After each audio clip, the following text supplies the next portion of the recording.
আয় সোনা আমার খেয়ে নে আয়। না আমি খাবো না। এই ধরে ফেলেছি, যিশুকে খাইয়ে দিয়েছি। আয় আয় আয় আবার আয় আবার আয়।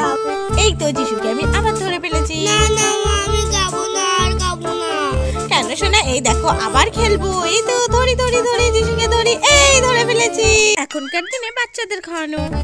যিশু এই নাও, চলো ভাত খেয়ে নাও। আমি খাবো না, এটা কি কথা, না খেলে হবে? আচ্ছা বাবা এই নাও, তুমি ফোন দেখো আর আমি তোমাকে খাইয়ে দিচ্ছি।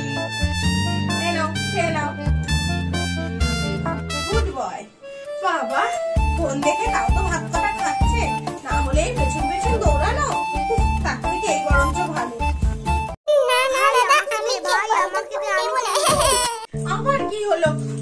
এরা দুটো ভাই যে কেন সবসময় ঝগড়া করতে থাকে আমি তো ভেবেই পাই। যিশু শুভ তোমরা কেন এরকম ঝগড়া করছো? দুই ভাই এত ঝগড়া কেন করো তোমরা? কেন ভাই তো সবসময় আমার কথা শুনি না, কেন ওটাতে আমি খেলবো? হে ভগবান কি যে করি আমি। আইডিয়া। শুভ যিশু তোমরা তো ঝগড়া করছো কেন? আবার তোমরা ঝগড়া করলে আমি তোমাদের ধরে নিয়ে চলে যাবো। আমি এই তো যিশু এরকম মিলেমিশে থাকবে, দুই ভাই মিলেমিশে খেলা করতে হয়। মা